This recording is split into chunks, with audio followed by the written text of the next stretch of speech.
homsed tegijad tulevad G4S noorteliigast.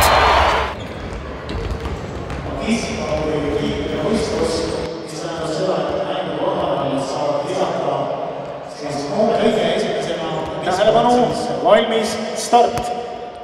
Ja täpselt samamoodi 40 sekundit. Kui päris viskevõistlustel on teatavasti siis 5 positsiooni ja kogu minut. Siis siin on võistlusega kursis olla, siis saab seda teha meestegi Facebooki lehel facebook.com/Kalkiliiks noorteliiga ja mehed viskavad siin finaalis ehk siis B-klassi poiste finaal täna Erkma korvpalliklubi Carlos Jürgens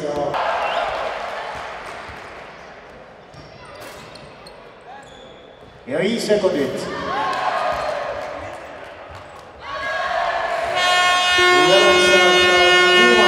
G4S noorteliiga ametlik viskekahur Carlos on täna meiega siin ja Carlos, et kui enesekindel sa ise olid nagu enne võistlust, et täna nagu asi ära tuleb ja sellise uhke pusaga koju lähed? No põhimõtteliselt ma ei võtnud seda nii tähtsalt, et nagu trennis ikka rahuliku rütmiga ja mingit väga erilist pinget polnud. Et nagu mingit väga suurt ettevalmistust selleks nagu ei olnud, et oleks mitu nädalat enne trenni teinud, et nüüd nagu... Ei ole tõesti, kuna meil on viimasel ajal tõesti vähe endal ka visketrenni ja siis tuli nii, kus läks.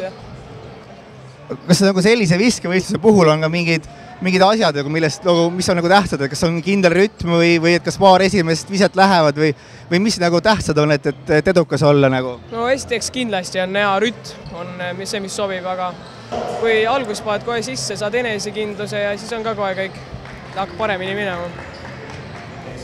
Kuidas muidu üldse nagu hooaeg oled rahul, et kuidas teil nagu läks eestikatel, et... No hooaja alguses nii ja naa, aga viimasel ajal järjest paremaks on läinud ja nüüd finaalideks täies vormis ja nii kuidas suudame panema.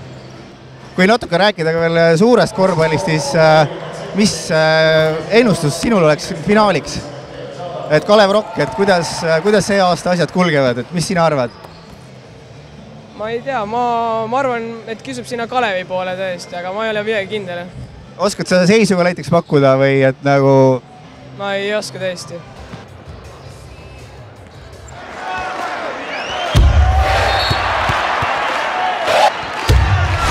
Homsed tegijad tulevad G4S noorteliigast.